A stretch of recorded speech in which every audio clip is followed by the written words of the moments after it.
So Steve, thanks for joining us at this year's 2013 CCA event. One of the things I want to focus on was getting an update on the TNS CCA Hub partnership. Sure, I'm happy to do that. The last 6 months have really been very exciting for TNS and the CCA community. We've gone from a conceptual idea and an RFP prior to that to actually doing implementations and trials with members of the CCA and in active conversation with a number of other CCA members in terms of developing their planning for the migration to LTE and the implementation of these services. We've had 2 steering committee meetings with a number of carriers participating and are really gathering a lot of the insight and ideas that carriers need in order to understand what we need to deliver to the market and what they will then have their subscribers be taking advantage of. Can you go into a little more detail about how the hub will fit into their networks and why it's critically important for LTE deployment? Sure, absolutely.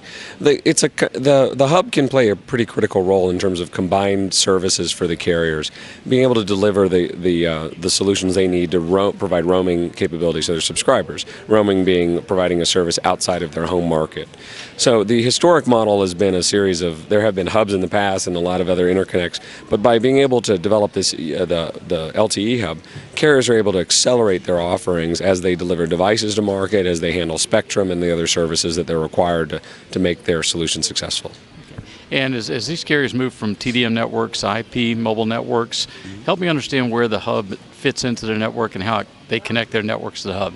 Well, this is very much an IP-based solution. I mean, the interconnections are IP, the communication models are IP, the very foundation of it is IP. So the flexibility that gives for customers and carriers to utilize it to deliver content, capabilities for advent of new policy solutions, to be able to control user and improve user experiences.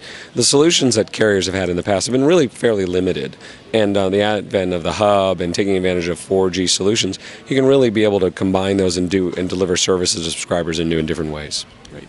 And final question, over the next 12 months, what are some of the key milestones you expect to see or you set for the group in terms of implementing the service? Sure. Well, ultimately there are a couple of things that we've implemented. One is the solution is available today for carriers to actively deliver services, trialing their networks and as they move towards LTE. That's first and foremost. So we want as many of the CCA membership to participate in those trials, because you're really only going to learn about how to deliver LTE and 4G services by doing it. Number 2, we want to be able to implement the next iteration of services beyond just the signaling and transport layer, but actually start playing around and testing the ideas of various value-added services. Making, what else can I do when I have more bandwidth available to a subscriber?